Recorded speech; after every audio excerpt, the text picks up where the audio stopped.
Salut à tous, la plateforme Miro a fait beaucoup parler d'elle récemment et a enflammé de nombreux débats entre photographes. Ubérisation des photographes et vidéastes pro, source de revenus complémentaires, est-ce que c'est juste pour les photographes amateurs, etc. Aujourd'hui, on va essayer d'y voir plus clair sur Miro. Vous l'avez? Plus clair sur Miro? On va bien se marrer dans cette vidéo. En plus de mettre beaucoup documenté sur le sujet, j'ai aussi testé la plateforme en tant que photographe et vidéaste depuis quelques mois. Et voici mon retour d'expérience et mon avis sur Miro. Alors rapidement, pour ceux qui ne connaissent pas, Miro, qu'est-ce que c'est? C'est un site web qui met en relation des clients qui ont besoin de prestations en photo et vidéo et des photographes ou cadreurs pour les réaliser. Les clients postent des missions, les photographes, bon on va dire photographe pour le reste de la vidéo, mais à chaque fois le fonctionnement est le même entre photographe et vidéaste. Donc les photographes disponibles à ce moment-là peuvent accepter ou refuser les missions. Comme type de mission, on trouve principalement de l'immobilier, de la nourriture pour les menus des restaurants, du portrait corporate et de l'interview vidéo ultra basique. Une des particularités de Miro, c'est que c'est Miro qui se charge du post-traitement. Nous, on livre juste les fichiers bruts, RAW ou vidéo. On verra un peu plus tard ce que ça implique. Comment ça se passe pour un photographe ou un vidéaste? Si vous savez déjà comment ça marche et vous voulez juste mon analyse, vous pouvez directement aller au temps que je vous indique là. Mais je pense que c'est quand même intéressant de voir comment ça se passe concrètement. Il faut commencer par s'inscrire sur la plateforme et remplir les obligations administratives, à savoir avoir un statut d'indépendant pour pouvoir émettre des factures et avoir une assurance civile en cas de problème. Ensuite, il faut valider ce que Miro appelle des badges, c'est-à-dire des qualifications pour pouvoir ensuite effectuer différents types de missions. Comme j'avais déjà un bon portfolio immobilier, je pensais que ça allait être une simple formalité. Bon, en fait, pas du tout. C'était super chiant. Déjà, c'est uniquement les RAW qu'il faut uploader, et bien sûr, je garde pas tous les RAW de tous mes shootings. Mais surtout, parce qu'en passant les badges, on découvre les guidelines Miro. Alors, c'est quoi les guidelines Miro? C'est un document qui explique comment il faut prendre les photos. Et là, ça rigole pas. C'est genre ouverture entre f8 et f11, hauteur du trépied, focale entre 14 et 16, les ISO, etc. Je prends les photos que j'ai qui ressemblent le plus aux guidelines et je soumets ça pour le badge. Bim, refusé, 13,8 mm, ça passe pas du tout pour 14 mm. Et ils me disent que toutes mes photos sont pas parfaitement droites. Et c'est vrai. Là, pour moi, on touche la première limite de l'automatisation via Miro. Sur l'immobilier, par exemple, personnellement, je prends le plus souvent mes photos entre 9 et 12 mm, je suis en APS-C, avec un peu de marge. C'est-à-dire je cadre un peu plus large.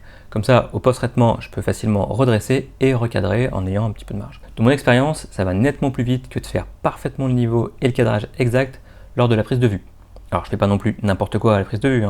Au niveau du placement du trépied, on va avoir souvent différentes hauteurs. On va parfois avoir un pied sur un tapis, on va souvent être à la limite entre deux pièces qui n'ont pas forcément le même revêtement, pas forcément la même hauteur. Parfois il va y avoir du parquet et de la moquette, parfois ça va être du carrelage, parfois le parquet n'est pas bien droit, etc. Du coup, je fais le cadrage en gros, je cadre un peu plus large et au post-traitement, je redresse, je recadre en 2 clics. En partant d'une image à 26 millions de pixels, ça laisse de la marge. Mais ça, c'est pas possible sur Miro. Bref, j'ai dû aller refaire un shooting test spécifique pour le badge Miro avec leur guideline super strict. Et j'ai finalement pu avoir le badge. Pareil pour celui du badge interview vidéo, j'ai dû faire une vidéo spécialement pour le badge interview vidéo. Puis ensuite la signature du contrat, confidentiel évidemment, donc je vais pas m'étendre là-dessus, mais notez quand même quelques points. Il s'agit d'un contrat de prestation de service. Jamais il est question d'auteur ou de droit d'auteur. D'ailleurs, vous pouvez constater dans les conditions générales de vente, qui sont donc aux clients, qui sont disponibles sur leur site, que, ouvrez les guillemets, les médias commandés sont la propriété exclusive de Miro qui leur concède le droit de les exploiter. Je vous laisse imaginer ce que ça implique pour le contrat côté photographe. Allez, une fois qu'on a signé le contrat et que tout ça s'est validé, perso ça m'a pris quand même un mois avec quelques petits bugs sur leur site, on peut indiquer ses disponibilités, ou plutôt ses indisponibilités, puisque c'est un calendrier où on dit quand est-ce qu'on ne veut pas recevoir de propositions de shooting, et commencer à recevoir les propositions de mission. Quand Miro vous propose une mission, vous avez 20 minutes pour l'accepter, sinon elle part à un autre photographe. Donc il faut être réactif. Ça veut aussi dire que si vous êtes en train de faire un shooting, vous allez sûrement rater ceux qui tombent à ce moment-là, puisque personnellement pendant un shooting je ne sors pas mon téléphone pour regarder mes messages. Comme c'est pour tester, j'ai accepté la première mission que Miro m'a proposée, malgré le tarif ridicule. Donc c'était un mercredi midi, et pas de chance, la cliente l'a annulé le lundi soir juste avant. Bon, raté pour celle-là. Ensuite, j'ai eu une proposition d'une mission d'1 heure, à plus d'1 heure de route de chez moi, un samedi, et payé à nouveau quelques dizaines d'euros, donc un tarif ridicule. Donc j'étais motivé pour tester la plateforme, mais franchement, faut pas déconner quand même. J'ai fini par avoir une mission mal payée, bon, vous commencez à comprendre ce que je pense de Miro, mais au moins, c'était pas loin de chez moi. Bon, j'ai effectué la mission, ça s'est bien passé, client sympa, shooting sympa, pas de problème, enfin, comme un shooting normal. Que penser de Miro alors? Déjà, le plus important, là je vais être sérieux, le nom. Miro pour un site de photographe. Les mecs, ils sont Miro ou quoi? Je vous ai prévenu, désolé. À part ça, sérieusement, j'ai 2 problèmes avec Miro. Le premier, c'est leur histoire de guidelines et de post-traitement automatisé. C'est super chiant et au final, pendant un shooting, on va se concentrer là-dessus. Genre merde, il faut pas que je dépasse 16 mm, au lieu de rester vraiment concentré sur le reste du shooting. À mon avis, ça nuit à la qualité générale des photos. On se concentre trop là-dessus, on pense ah là là, si pas le bon réglage et tout, on ne le fait pas au feeling comme on le fait d'habitude. Ensuite, le post-traitement automatisé. D'abord, pour moi, le post-traitement, c'est pas vraiment une corvée. C'est même plutôt souvent agréable de faire ressortir le meilleur de ces photos une fois sur l'ordi. Un petit côté, on regarde le travail accompli, on le sublime, etc.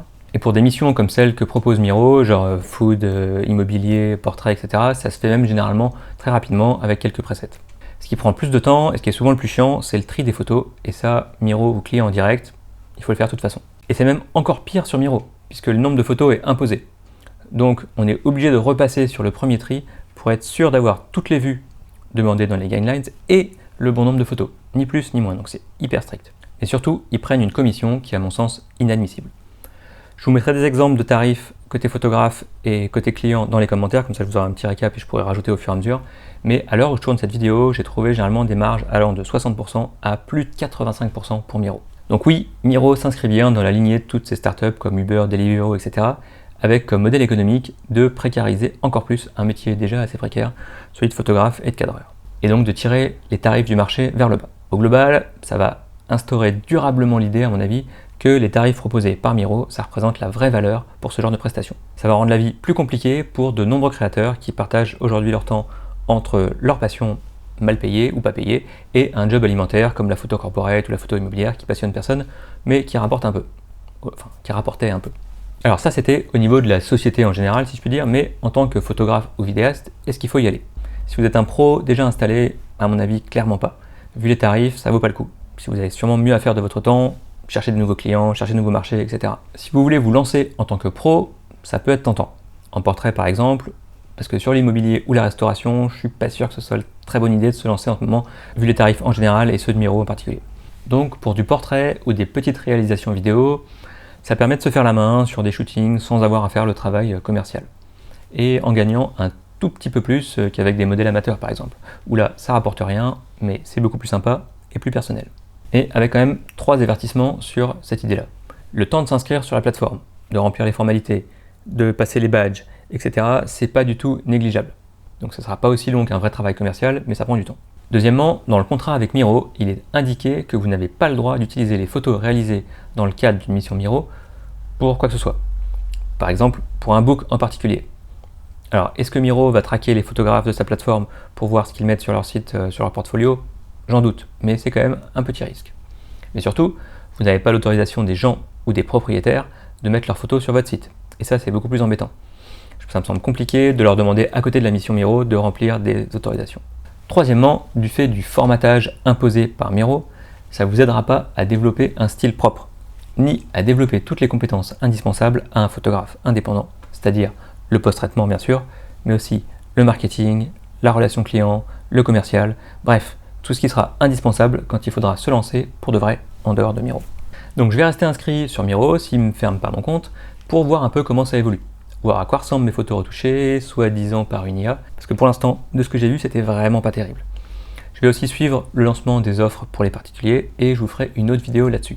J'aurai encore pas mal de trucs à vous dire, donc n'hésitez pas à vous abonner pour ne pas la rater. Si vous avez un avis sur la question, n'hésitez pas à en discuter avec modération dans les commentaires juste en dessous, et moi je vous dis à bientôt, et bon shooting à 30 €.